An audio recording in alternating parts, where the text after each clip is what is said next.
Now let's continue. So in this video, we will mainly talk about time series methods for market demand forecast. All right. So in the last video, we already talked about the causal relationship method. So the first question that I would like to clarify is that basically, what is the key difference between these two different types of methods? The key difference here is very simple. Okay. For the causal relationship method, exactly as what we just mentioned, for example, for the regression analysis, right? The causal relationship method basically is more focusing on figuring out the relationship among different variables, for example, between market sales and the advertising cost. Okay, is there a relationship be positive or negative? So that will be actually depending on the historical data, but we are trying to basically figure out the underlying relationship among different variables. Okay, now here come to the basically time series methods. The time series methods, different from causal relationship method, is more focusing on how, let's say, one variable is changing over the time. All right. So, for example, if we have some historical data about the, no matter the actual market demand realization and the corresponding forecasting of the market demand in that specific period, okay, how we can use those historical data to basically forecast for the near future period. Okay, for example, next month or even next week. All right. So here we would like to introduce three different type of time series methods. The key idea here is very similar. Okay. Now let's start from the first one, which is called simple moving average, and then we move to the second time series method called weighted moving average, and finally we will talk about the exponential smoothing method.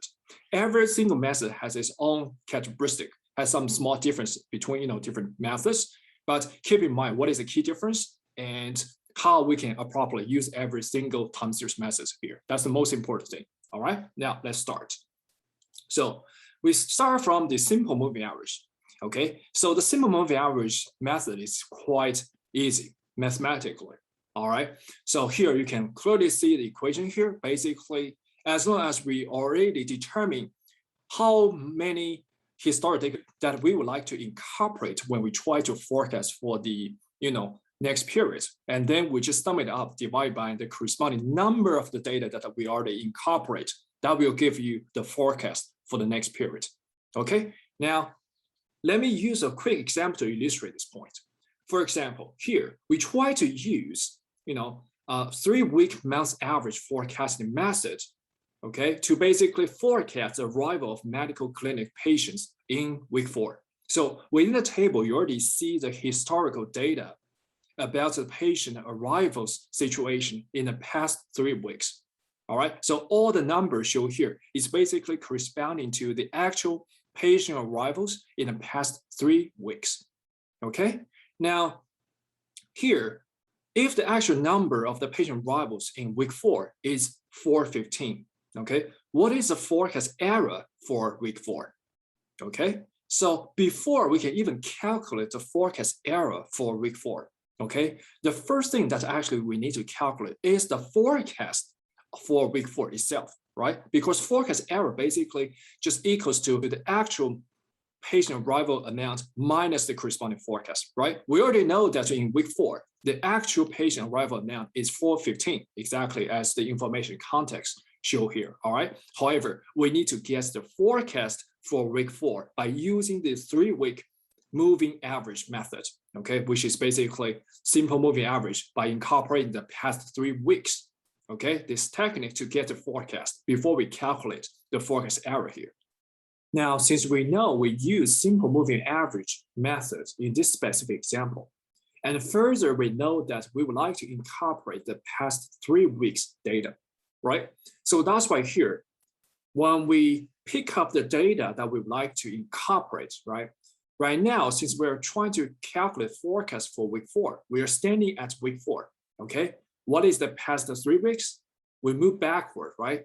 First of all, week 3 is most recent, okay? And then week 2, and then week 1, okay? So here, the past 3 weeks would actually including the actual patient arrivals from week 3, week 2, and week 1, okay? Then by using the simple moving average method, how we can basically calculate the forecast amount in week 4 by incorporating 3 weeks as required here? Very simple, right? You basically just add all numbers up, and then divide by 3 because you already incorporate 3 specific data shown here, all right? That's how you generate the forecast for week 4, exactly as we show here. You see, this is the forecast for week 4, okay? This is how we calculate this whole equation, okay? Now, after we already guessed the forecast for week 4, since we already know that the actual market demand, the actual patient arrival, all right, in week 4 is 415. Then how we get the forecast error? Very simple, right? Because forecast error equals to actual patient arrivals minus the forecast of the patient arrivals in week 4. So you use 415 minus the amounts that you just calculated in part A in order to get this forecast error. That's how we deal with the first question shown here, all right? Now, there's another question, which is, what is the forecast for week 5? All right, now, suppose we're still using 3-week moving average forecast, the 3-week simple moving average forecast, all right? If we start from week 5, okay, if we go backward, what are the most recent 3 weeks? It should be week 4, week 3, and week 2, right? So that's why here, if we still use this technique, which 3 data we would like to incorporate by using the 3-week simple moving average method? Very simple, right? The 3 data would be for 15 because this is the actual patient arrival in week 4, the most recent one, right? And then another one is for 11, and another one is 380. So basically, by using the same logic here, after you pick up these 3 numbers, you add all them up and then divide by how many? Still divide by 3 because we are still basically based on 3-week simple moving average methods. All right, that's how you basically generate this equation. See, these 3 numbers and then divide by 3, you get the forecast for week 5. Now, let me extend it a little bit. Instead of using a 3-week simple moving average forecast method, if we would like to use 2-week moving average forecast method, okay, first of all, it tells you that basically you will use past 2 weeks historical data instead of 3 weeks historical data, all right? Then which 2 data should we incorporate? Very simple. You should incorporate, first of all, still the most recent week actual patient arrival, which is 415. Since here, if we use 2 weeks simple moving average forecast method, then another data we would like to use will be 411. Because only week 3 and week 4, these are the 2 most recent week, all right, according to week 5, right? So that's why here, if we do like that way, if we would like to use 2-week moving average forecast for week 5, then we should basically add up these 2 numbers, all right? And then divide by how many? Divide by 2, because you only incorporate 2 past weeks historical data instead of 3 past week historical data. Okay, so this will be the simple extension about this type of the basically equation, all right? So keep in mind how to flexibly use, this certain number of the week or certain number of days simple moving average forecast technique, all right? So this will be a whole illustration about simple moving average method. Now, let's move to weighted moving average. Actually, the weighted moving average method can be viewed as a general version of simple moving average, okay? Why I'm saying that this is a general version of simple moving average? The only difference between weighted moving average and simple moving average is very simple, okay? The only difference is that basically the weight that I put on each historical data that I incorporate, all right, can be different. In a simple moving average method, here, if I incorporate 3 historical data, okay, the weight that I put on each data is actually the same, right? Because you add them up, divide by 3. So basically, every data actually has 33.33% of the overall total weight. However, here, naturally, you may question this assumption, okay? When we pick up the data, should we always put same weight on different data? The quick answer is no. Because it's probably that we would like to rely more on the more recent data compared to the more far away data, all right? So if we go back to this specific example, here, if we still try to incorporate the past 3 weeks, for example, right here, we're still standing at week 4, all right? If we decide still incorporate the past 3 weeks data, the patient arrivals amount, all right?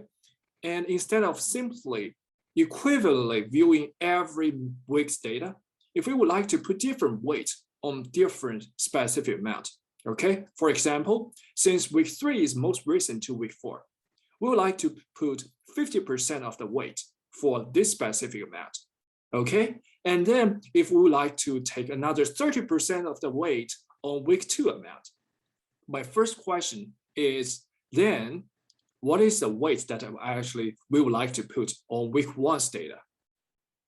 Very simple. Here, since we already decided that we would like to basically incorporate past 3 weeks data, right?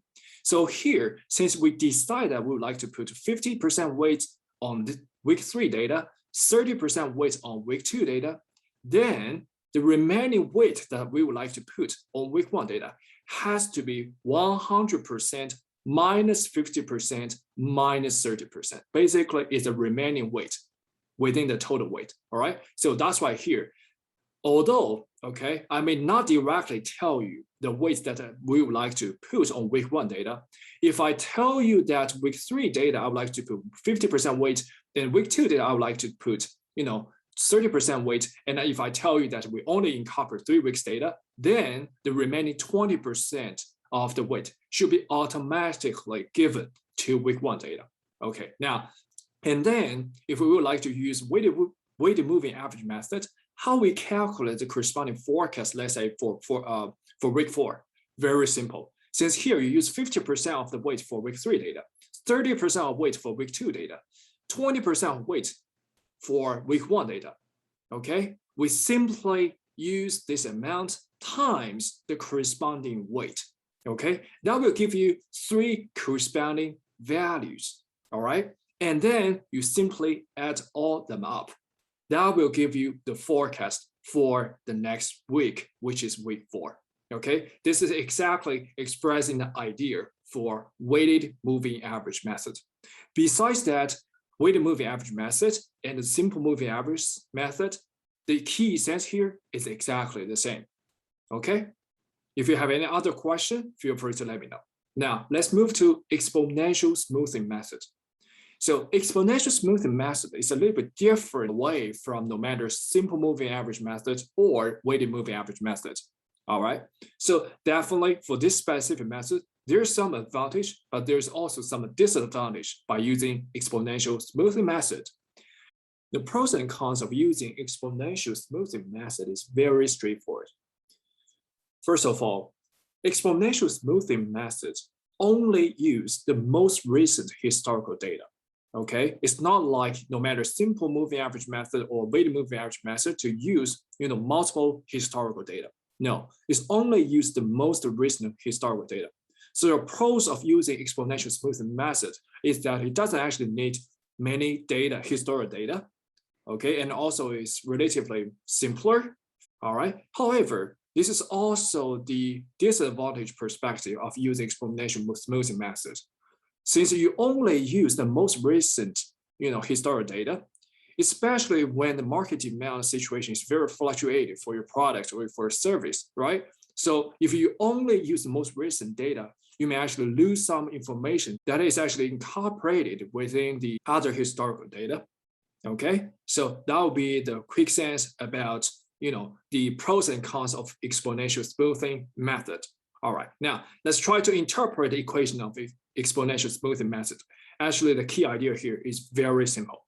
As I just mentioned, so basically with the exponential smoothing method, all right, when we try to forecast for the next period, the only things that you would like to use is the historical data related to the most recent period, all right? And this historical data actually includes the actual market demand in the most recent period and also the corresponding forecast of the market demand in that specific period. So that's why here, the DT and FT normally is given when you try to forecast for the next period, which is, you see, representing T plus 1. Okay, so in this specific equation, there's another thing that we would like to emphasize. which related to alpha. Okay, so you can clearly see that basically alpha can be viewed as a coefficient for, actual market demand realization, right? And basically the coefficient for forecast of the corresponding period basically is 100% minus alpha, right? So basically alpha can be viewed as the weight that I would like to put on the actual market demand realization. And 1 minus alpha basically is representing the weight that I would like to put on the forecast of the market demand in that specific period. So the key sense here, basically, you use both the actual market demand and also the forecast of market demand in the most recent period, which is period T, right? And you put basically some weight on the actual market demand and some weight on the forecast of the market demand. Okay, suppose if I put 30% of weight on the actual market demand, then what is the corresponding weight that you put on the forecast of the market demand in that period? Of course, it should be 100% minus 30%, which would be 70%. Okay, so the magnitude of alpha that I should put on DT and the corresponding, 1 minus alpha percentage on FT is depending on industry, it's depending on company. So here, the alpha number showing here basically normally will be given by the information context. It's actually driven and also is highly dependent on the management experience. Okay, so here, but the key insight of the equation is exactly shown here. Now, suppose we are still using the information context, the example that we just mentioned, okay, when we deal with simple moving average and weighted moving average method, okay.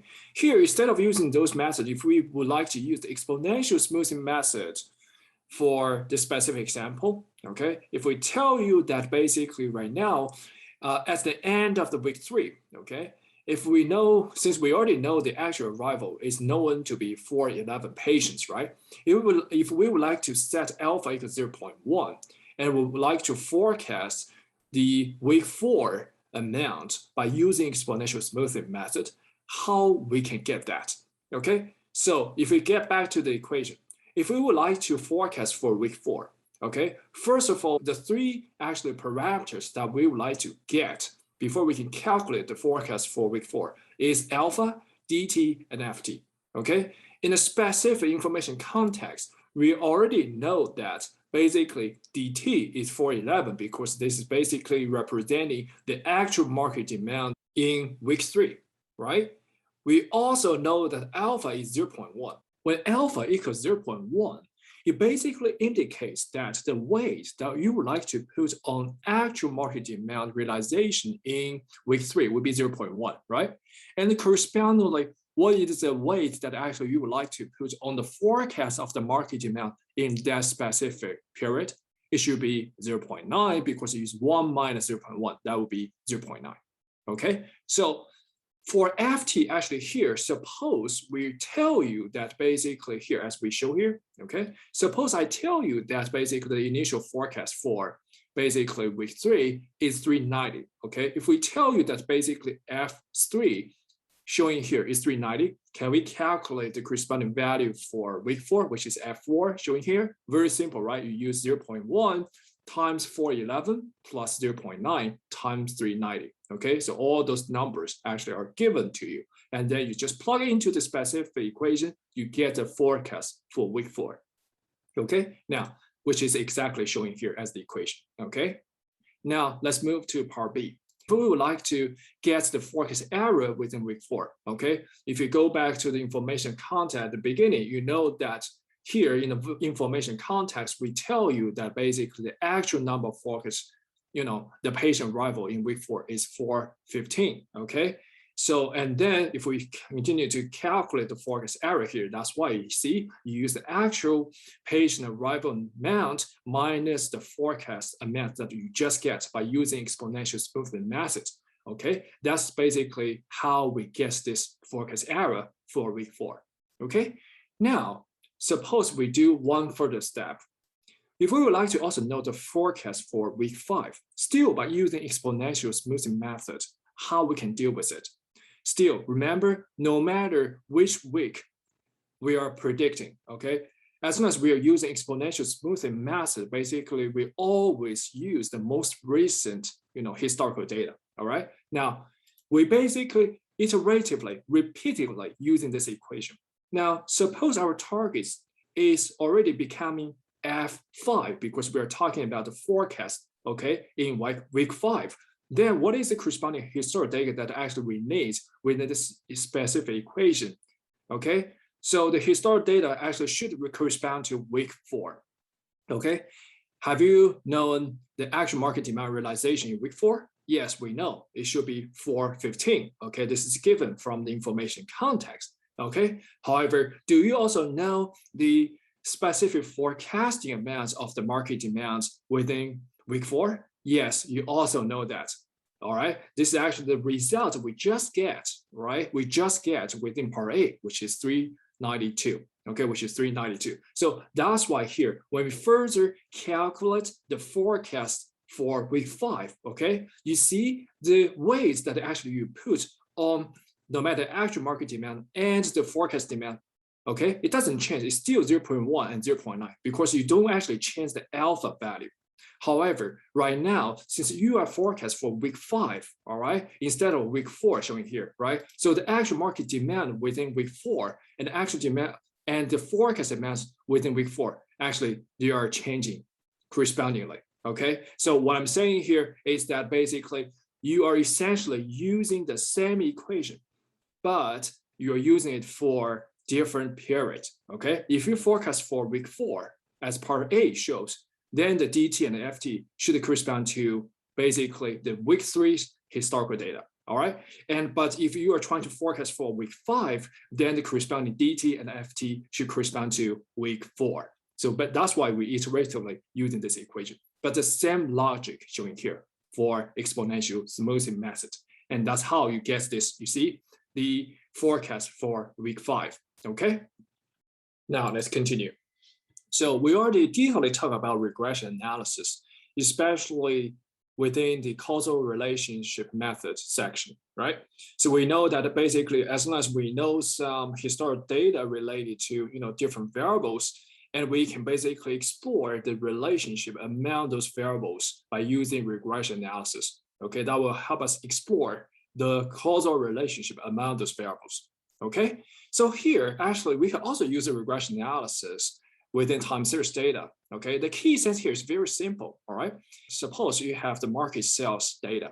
Okay, if you view the time as another variable, and if you want to look at the relationship between time and the market sales, then you can use a regression analysis to give you some clue. Okay, so basically you are still dealing with two variables, but one of the variable is time. Another variable can be market sales, can be advertising costs, can be some other variable. Okay, so here I won't actually repeat the regression analysis process again, but if you have any question, feel free to let me know. All right, so this will be the end of this specific chapter. Thank you.